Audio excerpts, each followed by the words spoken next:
વડોદરાના રાવપુરા ટાવર પાસે રેન્જ રોવરે અકસ્માત સર્જ્યો છે। બેફામ રીતે કાર ચલાવતા ચાલકે કાબુ ગુમાવ્યો। સ્ટીયરિંગ પરથી કાબુ ગુમાવતા કાર ચાલક દુકાનમાં ઘૂસી ગયો। કાર ચાલક નશામાં હોવાનું અનુમાન છે। પોલીસે કાર ચાલકની શોધખોળ હાથ ધરી છે। સંસ્કારી નગરી વડોદરાની આ સ્થિતિ છે કે જ્યાં ગંભીર અકસ્માતની ઘટના સામે આવી છે।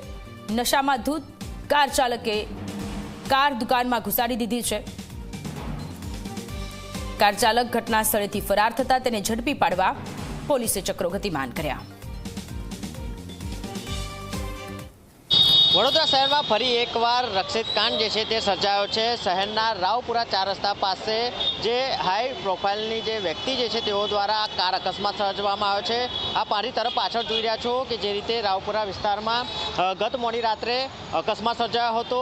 આ ભરચક વિસ્તાર છે, દિવસે નહીં પરંતુ આ રાત્રે અકસ્માત સર્જાતા મોટી જાનહાનિ જે છે ટળી છે। પરંતુ અકસ્માત એટલો ભયાનક છે કે આ જે કાર જે છે તેના જે વ્હીલ કહેવાય તે પણ નીકળી ચૂક્યા છે। સાથે સાથે જે કારનો પણ કૂચડો જે છે તે વળી ચૂક્યો છે। જોઈ રહ્યા છો કે જે રીતે અકસ્માત સર્જાયો છે જેને લઈને ઇલેક્ટ્રિક ડીપીથી લઈને પાણીની લાઇન છે તે પણ તોડી નાખવામાં આવી છે। સાથે સાથે જ અહીંયા બાજુમાં જે સિગ્નલ જે છે ટ્રાફિક સિગ્નલ તેને પણ અકસ્માત સર્જાતા તે આખો સિગ્નલ જે છે તે તૂટી ગયો છે।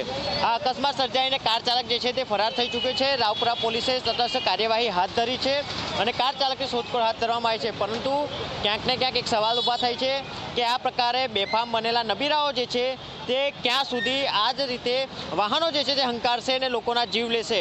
પરંતુ હાલમાં તો સવાલ એ પણ છે કે રાવપુરા પોલીસે તટસ્થ કાર્યવાહી કરી છે। આ કાર જે છે તે કારની હાલત પરથી જ આપ જોઈ રહ્યા છો કે અકસ્માત કેટલો ગંભીર હોઈ શકે। આ જે કારના જે વ્હીલ છે તે પણ તૂટી ચૂક્યા છે, છૂટા પડી ગયા છે। સાથે સાથે જ કારનો જે છે કૂચડો તે પણ વળી ચૂકે છે।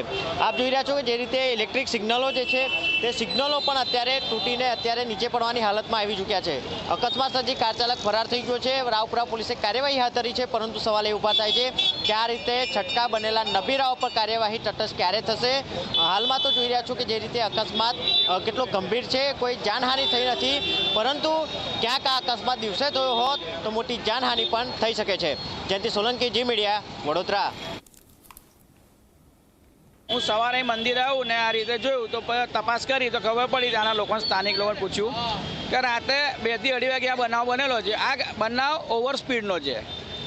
ગાડી ઓછામાં ઓછો 120 130 2 ગાડીઓ અહીંથી જતી હતી। આ લોકોને મેં પૂછ્યું તો કે 2 ગાડીઓ અહીંથી જતી હતી, ઓવર સ્પીડમાં રેસ લગાવી હતી એ લોકોએ, અને આ એની અંદર એક ગાડીને ટક્કર વાગી અને એ જે ટક્કર વાગી ને એટલે આ ગાડી સીધી અહીં આવીને ઘૂસી ગઈ।